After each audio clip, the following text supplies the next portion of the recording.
A man signs his name at the bottom of a letter he has not yet written. He knows the words will be terrible, grief, confusion, maybe accusation, but he addresses the envelope first. He decides where it is going before he decides what it will say. This week, 7 passages trace a single pattern, the distance between recognizing what is true and being able to hold on to it. Watch for the gap between the oath and the keeping, between the silence and the return, between the verdict and the healing. Habakkuk labeled his breakdown before he even started speaking it. Habakkuk 3:1 says, "A prayer of Habakkuk the prophet, according to Shigionoth." That word Shigionoth is a liturgical category for the wildest, most untamed emotional expression ancient worship had. Habakkuk chose it deliberately. He knew what was coming out of him would be raw, wandering, almost feral in its grief, but he filed it under prayer anyway. He gave his unraveling a return address. God, not a journal entry, not a scream into nothing, address speech inside covenant. Your worst prayer still has a proper destination. Aim it somewhere. The hardest door to walk back through is the one you slammed yourself.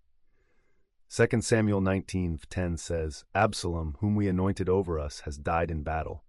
So now why do you say nothing about bringing the king back?" Notice the word nothing. Not the wrong thing. Nothing. Israel knew exactly who their king was. They had no theological confusion. They had shame. The rebellion was over, Absalom was dead, and still they sat frozen, because initiating the return meant publicly admitting the departure. That silence is not confusion. It is the sound of pride losing a fight with repentance, and neither side willing to concede. You already know who you walked away from. The silence is the only thing left to break. The Hebrew word for not good is the same phrase God used when creation was wrong. Proverbs 17:26 says, "To impose a fine on a righteous man is not good, nor to strike the noble for their uprightness." Notice what this verse does not say. It does not say the righteous man was spared. It says the punishment landed, and God called it a fracture in the created order. The word noble here is nadib, someone whose open-handed integrity made them visible, exposed. Their character was not armor, it was the reason they got hit. This is God entering a verdict into the record after the damage was already done. If your integrity cost you something, heaven did not miss it. The verdict is already filed. The most powerful empire on earth broke camp and walked away from Jerusalem without a word. 2 Kings 19 verse 36 says, "Then Sennacherib, king of Assyria, departed and went home and lived at Nineveh." The text gives Sennacherib 3 verbs, departed, went, lived, and not one of them is conquered. The Deuteronomistic historian could have dramatized this moment. Instead, he flattened it. The king who swallowed nations whole gets the narrative weight of someone running an errand. That flatness is the theology. God's deliverance here has no spectacle, no chariot chase, no victory hymn. The threat just vacates. What you are bracing for may not be defeated, it may simply leave. Saul swore the most binding oath ancient Israel had, and broke it within days. 1 Samuel 19:6 says, "And Saul listened to the voice of Jonathan. Saul swore, 'As the Lord lives, he shall not be put to death. As the Lord lives, Yahweh, put God himself up as collateral.'" This wasn't casual. Saul meant it. But sincerity in the moment is not the same as transformation at the root. You've seen this, the apology that was real, the promise that was felt, the change that lasted exactly until the old pressure returned. Saul's oath names the gap between a moved heart and a changed one. If the words keep being right but the pattern keeps holding, the root is what needs work. Ancient masters had legal immunity over their servants. Job refused to use his. Job 31:14 says, "What then shall I do when God rises up? When he makes inquiry, what shall I answer him?" That word inquiry, in Hebrew, hakar, means to search exhaustively, to strip every layer back. Job pictures God rising like a judge taking his seat, then investigating not public scandals but private decisions, how he responded when a servant filed a grievance. The question, "What shall I answer?" is not panic. It is a man who already knows the audit is total. The people with no leverage over you are the exact evidence God examines first. The ancient city gate was a courtroom, and God told the exiles to sit in it honestly. Zechariah 8:16 says, "These are the things that you shall do. Speak the truth to one another. Render in your gates judgments that are true and make for peace. That phrase, make for peace, is doing heavy work.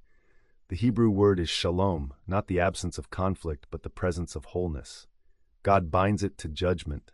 A verdict that leaves people in pieces is not truly just, no matter how accurate. These returned exiles had competing land claims and old grievances. Truth without shalom destroys. Peace without truth is just avoidance. You hold that same tension every time you have authority over a dispute. The next judgment you render, let it be both honest and whole.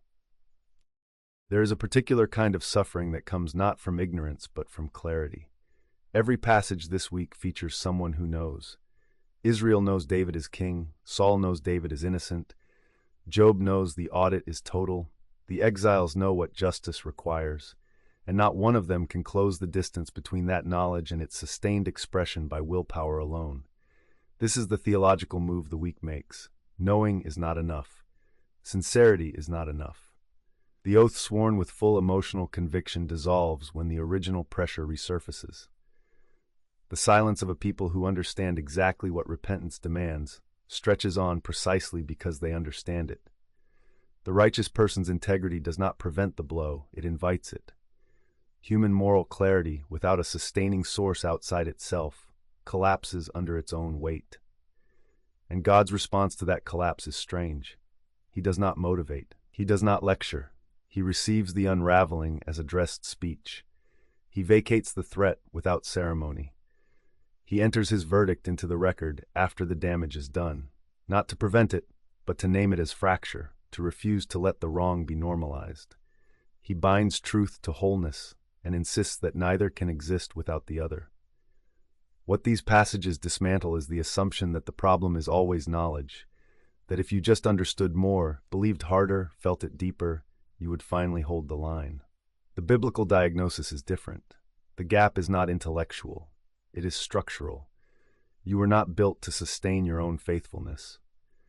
Every attempt to close that distance by sheer resolve produces either Saul's evaporating oath or Israel's paralyzed silence. The only figure in the week who holds is the one who already knows the audit is total and does not flinch, and his posture is not confidence in himself but transparency before God. This week, ask yourself, where are you treating your own sincerity as if it were the same thing as transformation? Next week, 7 new verses arrive, and a new pattern with them. Subscribe so you catch both the daily verse and the weekly thread that ties them together. The God who receives your unraveling as addressed speech is not waiting for you to compose yourself first.